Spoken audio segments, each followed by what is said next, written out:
as I was saying, Ivan, it is a great privilege to have an audience with an all-time great of the lighter weight divisions. I mean, you were WBO minimum weight champion, and you defended that title 11 times, count them, and also I made did six it. defenses at light flyweight.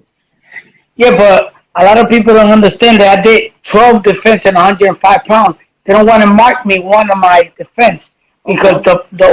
the opponent then did the weight. But like I told a lot of people, the day of the fight, it went all the way to 12 rounds. I mean, it was a 12 round fight. I beat him in the 11 rounds, and I had to pay a 3% of the title defense. So it was a defense of my title. Listen, if they charge you a sanctioning fee, then that counts as a defence. That's standard. Yeah, Okay, they charged me Ivan, let me amend that. You made 12 defences of the title. 12 and 6, 18 defensive titles.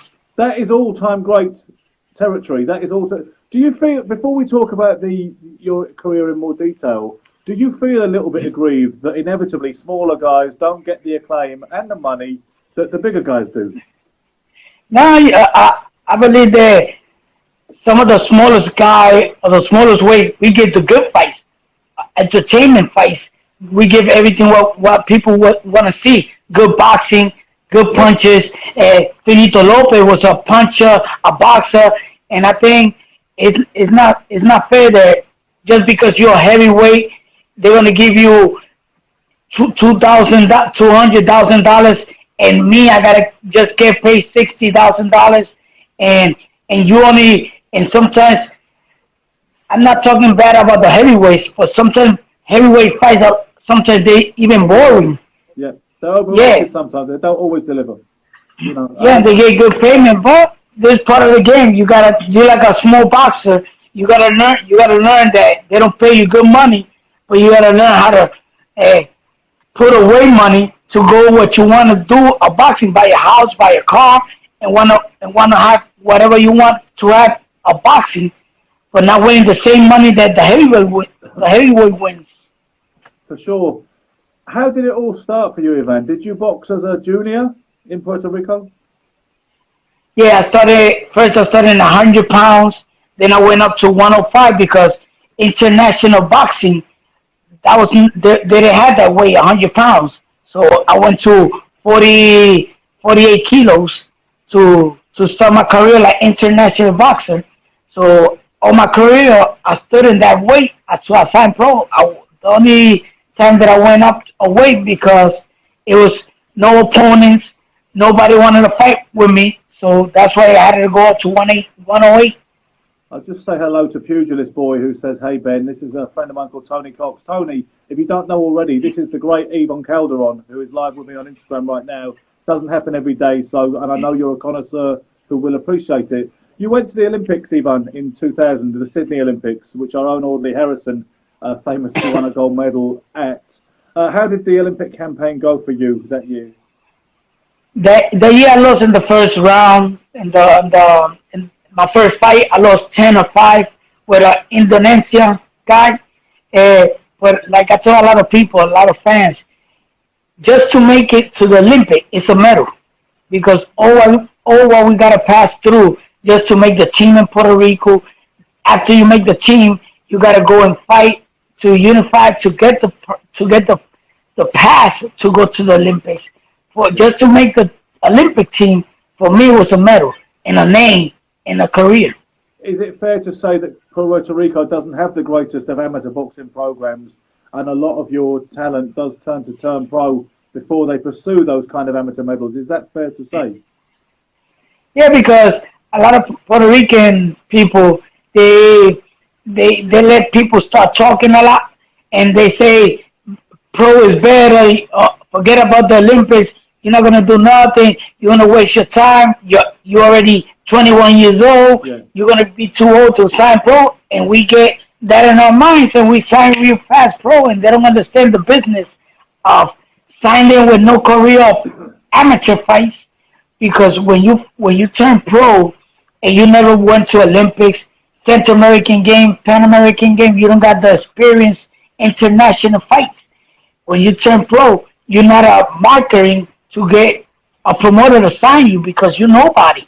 But when you got all that experience, you could sign with a good promoter like I did. I signed with Tough Rack, Yeah. and I did a lot of things with them.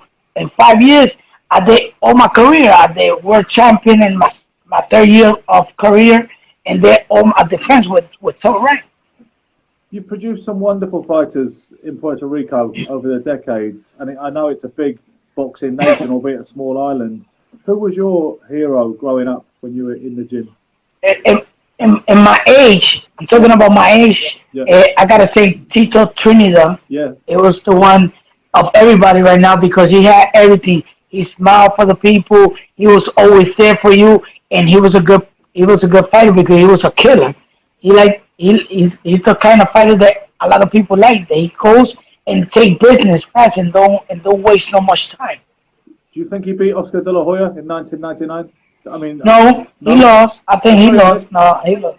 Yeah, I told him you lost the first 8 rounds. Yes.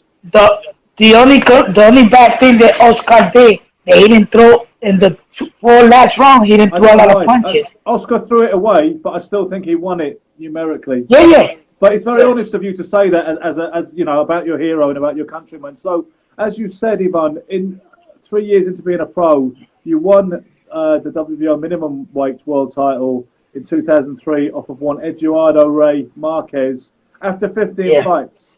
Talk me through that, what that meant to you, and how you found it in your first title fight. Oh, it's like turning around my career. Uh, I never thought I was going to have the opportunity so fast to go for a title fight. Like a lot of people that I know that they already got 7, 10 years in pro and they haven't still get the opportunity to Yeah. go for a title fight. And me with 3 fights, me with 3 years of career with 15 fights, a pro, going straight to the world champion. For me, that was everything. So I had to give it all that night. So a lot of people here in Puerto Rico, we haven't had a lot of boxers, world champions like the old times Yes. because they're not thinking the same way that I thought when I was in my career. Being a world champion, it was everything. Now they think about the money and they forget about the belts because they say I'm going to win the same kind of money being a world champion or not being a world champion. I just got to be a good boxer. They sell tickets.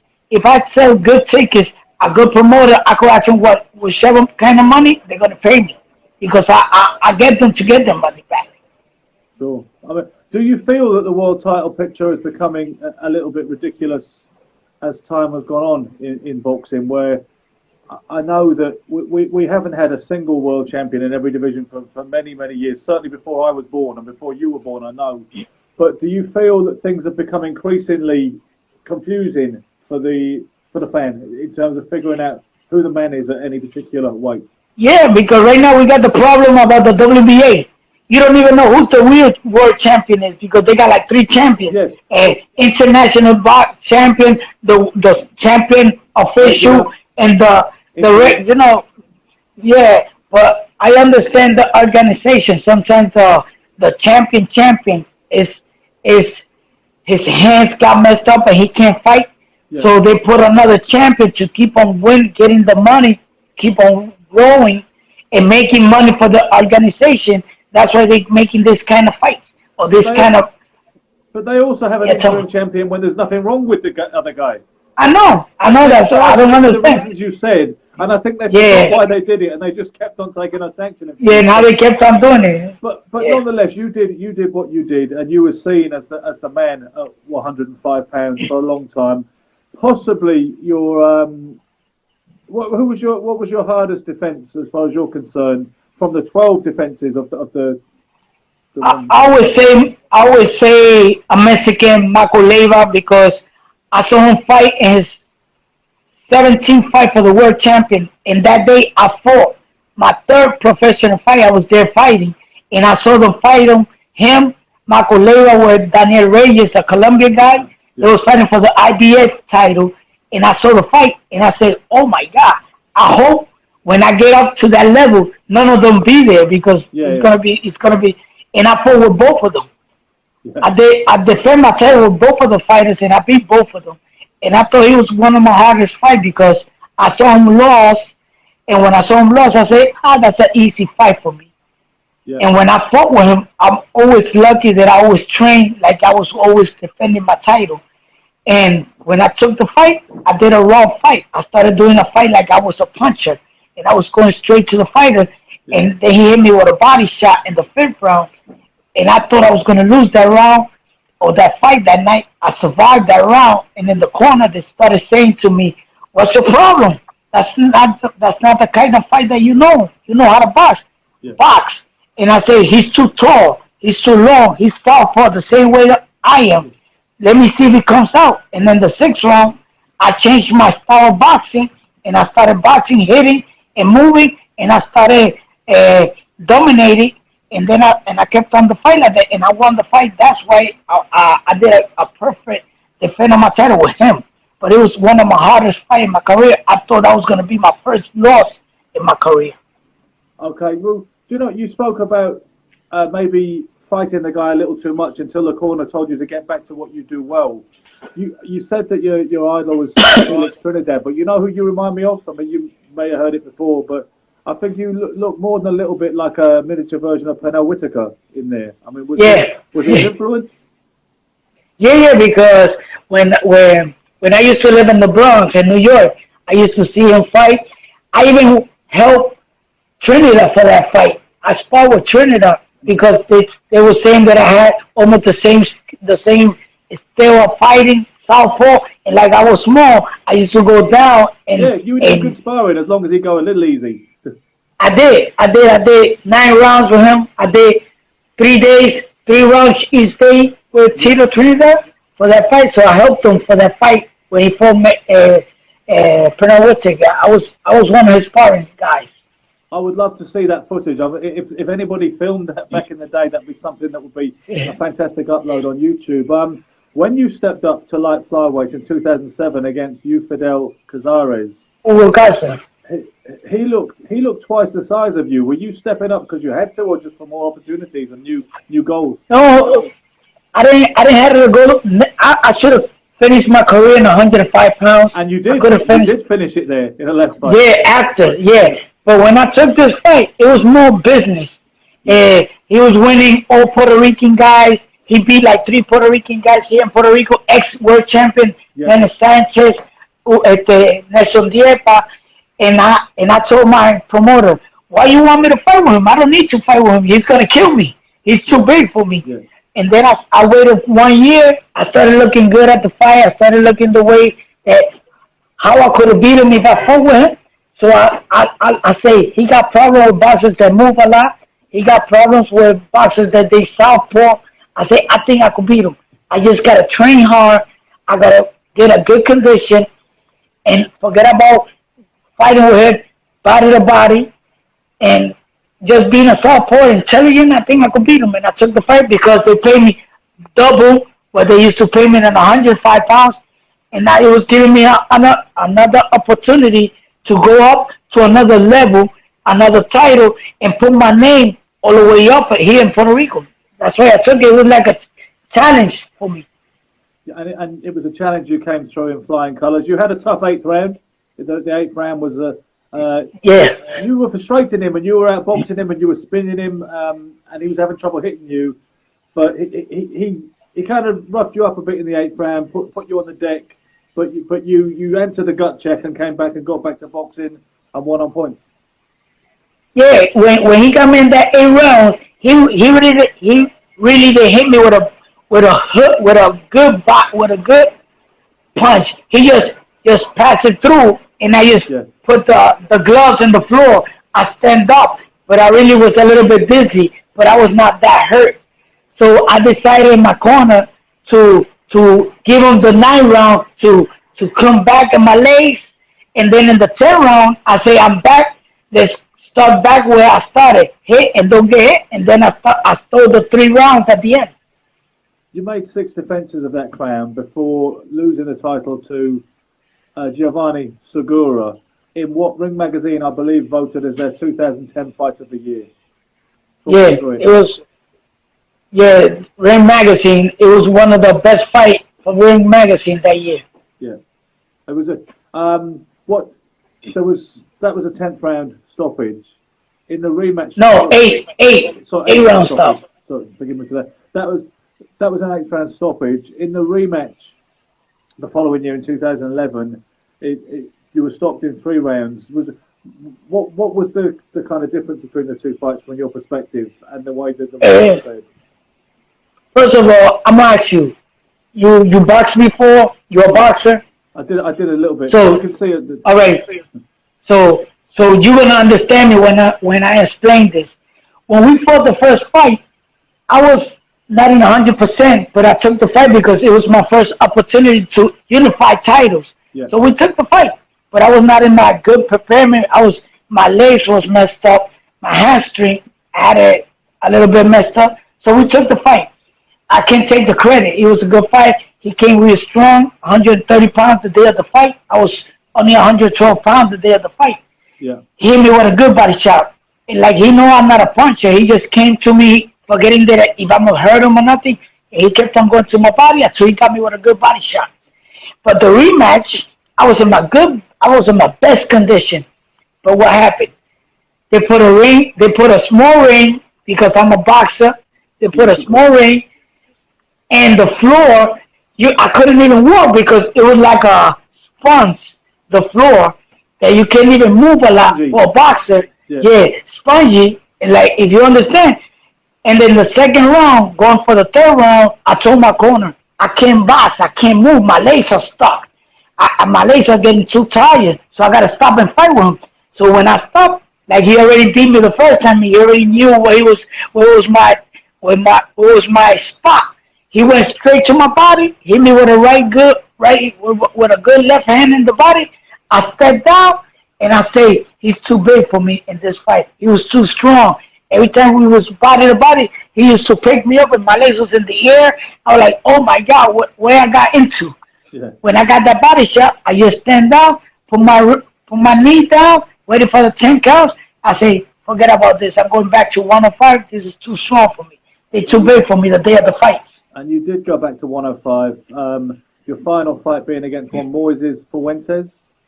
Yeah. And, did you feel at that particular point that you were a little bit past your prime and the same sharpness and zip wasn't quite there? No, in that moment of the fight, no, because I felt it good in the gym. I felt everything, the sparring, everything was good.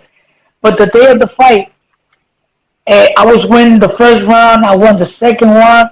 In the 3rd round, he got me stuck in the corner, and I started doing Mayweather shoulder roll stuff, blocking, and he started hitting me on top of my hands, and he put down my hands. But I didn't notice until I got to the corner because my hands are down, getting water and all that. And I was saying, I got him already. I already got him tired. When I went back to fight for the 4th round, I couldn't pick up my hand. It got stuck. Yeah. And I couldn't throw the hand. So I started making believe that I was hurting the body, putting my knee down, trying to put my hand back to work. But it never came back. So I went down like 3 times to try to tell the referee, stop the fight. But I'm not going to tell him. I want him to notice for the people who can't say that I quit. Yeah. I want him to quit.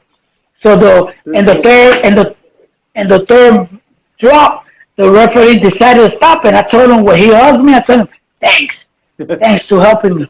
Yeah. But after that, I sat in my house, I started looking at it, and then I say, I think it's already time to quit. I think it's time to leave my career this way. I don't want to mess it up. I want to leave a good sign on my career. You didn't overstay and embarrass yourself. You didn't do anything where a guy who could never lace your shoes was beating you up. You got to have dignity. Yeah. And then I noticed I'm already age 37 years old. Yes. I noticed my body is not really the same person that when I received the other day I could be good. That I was getting too much. Too late to get back to my body or start working again the same way. So I decided to say, well, I got everything that I needed in the boxing. I never thought I was going to be a world champion, twice world champion, 18 defense. I think I got Hall of Fame here in Puerto Rico in the list of kind of thought that three years straight in the list. I said, what else I got to show the fans? You especially deserve me to and be my. in that hall in Canastota. You do deserve it. Yeah, And it's something, I'll wait. I know my time is gonna come. I just yeah, gotta wait. But I absolutely. know, I know I got my space there. I know I got my space there. Did you finished up your career having made decent money and you got a house out of it and certain Yeah, you finished good? yeah. I finished good. Let me explain this to a lot of people. I finished good. That I made money to have what I always wanted. My good house. I don't got one house. I got three houses. Okay. I got my my. The only bad thing that I always had it was that I loved so much the cars that I had 38 cars. You had 38 cars. Yeah, I wasted too much money in cars that for me I They throw don't away. appreciate. They depreciate. Yeah, They decrease in but value.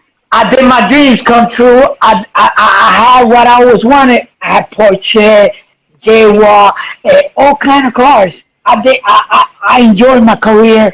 I enjoyed the money that I did. Right now, I could say I don't got nothing in my account of millions of dollars, but I got all the things. I got my house. I got a good job that I could pay all my stuff that I did. I don't gotta be rich. I always say money is the worst thing that we could have because Yeah. it's your enemy. The money is your enemy. Also, Ivan, you have something more important than that. You clearly have your health and you have your faculties. Because Yeah, talking to you is that's one obvious of that you're very very sharp and articulate and intelligent, and not rightly or wrongly, not every fighter can say that after a tough career at any level. A tough financial yeah. career. So you are quite an inspiring success story that you put together an all time great body of work. And you finished happy and healthy, and still got your what we call your marbles. Yeah, Yeah. yeah. That's gonna help me right now get other kind of money with no receiving, no no punches, You don't have to take it no anymore. no no. I don't gotta take it. I know, like I told a lot of boxers, I got my two hands that I could keep on working. I could keep on maintaining myself, my family with my hands, like old people does. And I'm telling you right now, I'm a trainer. I got I got good boxers in a career. They could be world champion. They could Yeah, make me win good money. Right now, I'm a commentator that I work with at ESPN Knockout. Sometimes yeah. I've been in a TV program that they already took it out. It was Bean Sport. Right now, I'm working in Puerto Rico like commentator and direct TV with boxers. So I do other things that I win money easily with no getting no punishment. When you work with fighters in the gym, do you tend to train them in an Ivan Calderon kind of style, or do you just work with whatever natural gifts and style that they happen to have? No, you know what? A lot of people think that just being with me like a trainer, they think I'm gonna take a puncher, his kind of style. I just wanna put one more style on his Yeah, of his matter. I'm never gonna change a fighter that is a puncher. I just want him to know when he get hurt how to survive yeah. of that punch, how to grab, how to box until you go back in your legs and you could come back and fight and put your hands together. That's the only part that I'm teaching the boxers. My kind of style of boxing, hit and don't get hit, but don't leave what you know already. Don't leave that kind of heart that you already got. I just wanted you to be a intelligent boxer. When you get hit, don't get hit and try to knock the people down that you know you don't got the power. That's the only thing that I'm doing with my boxers. Teaching them things that I know that they could know and they could have two kind of style. How to box and how to fight. That's Yeah, it. And you're gonna be a complete boxer because you got both styles. A absolutely. puncher and a boxer. When I see Mike Tyson, let's see a name. Yeah. Mike Tyson's only one kind of fighter. I'm gonna knock you down or you're gonna knock me out. That's it. He don't know how to survive a fight. He don't know how to The thing with survive Mike, a right, fight. Ivan? The thing with Mike is when he was young, he had that great head movement, right? That zigzag Yeah, thing, he had and all he was that. quick. He was quick. So Yeah, it wasn't just about the power. He had a yeah, method. But the problem is, yeah, and I remember seeing him say after Julian Jackson knocked out Gerald McClellan, I believe it was. He said, "I don't believe in blocking punches." He said it looks bad on camera and it looks bad to the judges. And I thought, you know what, Mike, that was his defense. His defense was to slip like that. But once you backed him up and got him a little tired, it was probably because he didn't know how to block and to hide behind the yeah, shoulders a little bit. that's when he had problems and got stopped because Mike didn't know how to block a shot. It's great to make people hit fresh air, but what are you going to do when you can't do that? Do you know what I mean? And you know what? He got a point, but me and you got another point because when you block, you don't lose more energy because doing this it's a lot of energy to slip every shot. Yeah, and that's why he gets tired. He don't got the kind of energy to go straight 12 rounds. So that's why he always got to finish his fight 6 to the 4th or 5th round. Because when the 6th round passed, it's another Mike Tyson there. It's no more same movement. It's a Mike Tyson straight to you to get all the punishment. Like he say, like he never learned how to block. So he's going to get everything they throw. He's going to get it. For sure. Ivan, it's been wonderful to talk to you today. Just in closing, can I ask you, are you a big fan of the sport today? And who is your favourite fighter active today? Yeah, right now, Lomachenko. He got everything. He got everything that me and you talking about. Movement, sideways, how to know, how to connect, how to use his power in the moment that he got to use them. Don't waste too much energy. He's so intelligent in the ring that for me, he lost his first fight because he was too new, and he had an old guy that put pressure. So but when he would have won the fight, it was his third fight, but it was his first. It was second. For a world it was title. his second fight. Sorry, it was his second fight. He was fighting for a world title in the second fight. He did a 10-rounder, then he got in with Salido. Yeah, and he got no. And his second, in his second fight, he went with Salido for the world title. Yeah, his second fight. 10-rounder debut, and then he fought Salido in the second fight. Yeah. And then he fought. But you know why they're doing this now? Because I think when you're a boxer and you had a good career like an amateur, 200 fights, 300 fights, you're already a pro. Yeah. You don't need to start with 4 rounds or 6 rounds. You could start with 8 up because you already got the experience. And supposedly he had nearly 400 fights. They said, he was. I know it's hard to verify an amateur record, but they said he was 3-9-6-1 as an amateur. Yeah. And I believe he only lost once. Otherwise, those guys would be coming out of the woodwork saying, "Hey, I beat him too," and nobody has said that. So, however many wins there was obviously over 300, and I believe he only lost the one time. So, which is kind of phenomenal.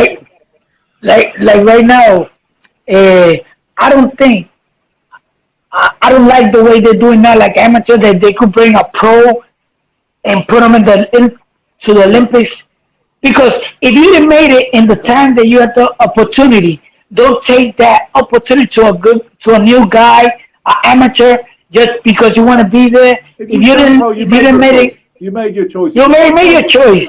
You didn't did it, forget about it. It's for amateur. Yeah, it's for amateur. Yeah.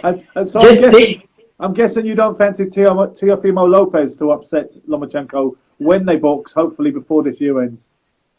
No. Yeah, I don't. I didn't make it. And right now, if I had my son fighting like an amateur, and I know he's going to go to Olympics in my same way, you think I'm going to be a guy that I'll say, I got an opportunity, let me go and try to get my opportunity to fight for the Olympics and get him out? I'm already a pro. I already lost my opportunity to be to the Olympics. So take a side, leave these guys to do their dream, try to do the Olympics. Don't take the dreams out of these guys or this young guy just because you want to try to win a gold medal. I agree with you. I think it's some certain things. If it ain't broke, don't fix it. We had the system in boxing. Yeah. That was an amateur tournament. It was the highest amateur for an amateur boxer. Many people, when they attain that, they turn over, they turn pro. It's a different game. They have to make adjustments. And the whole idea for me of professionals suddenly skipping back into the amateur format. Yeah, they want to do like basketball. That's why they want to do the same thing in basketball. They got the dream team being in the Olympics, the NBA. Good players go in the Olympics to make an Olympic team. That's not fair. I think that's not fair. Absolutely. In any case, Ivan, thank you so much for coming on, and thanks to our mutual friend Lee Bates for setting this up. You know what? I'm going to have a word with some people about commentary, Latin commentary on the English-speaking platforms to see maybe if anybody might be able to use you. I would certainly love to talk to you again about fights and about boxing in general. It's brilliant to meet the personality behind an all-time great resume. So thank you so much and have a good day, sir. Thanks to to giving me the opportunity for people to know that I know how to speak English. I could have a good commentating with you and talk, and you could understand. You understand everything that I say today, right? Absolutely. No, you're extremely articulate in our language, and I can't speak hardly a word of Spanish except for maybe Manos de Piedra, no mess, things like that. And I want to thank here in live. I want to thank Lee. That he was the one who got us to get commentated, and he's the one who's helping me get to another level out of Puerto Rico. So I gotta thank Lee. I know he's seeing this live. I gotta say thanks, Lee, and thanks for everything. You're always gonna have a champ. Whatever you need, whatever y'all all need, I'm gonna be here for all of y'all. Thanks for everything. Fantastic. Let's do this again sometime. Have a good day, champ. All right, man. You too. Thank you.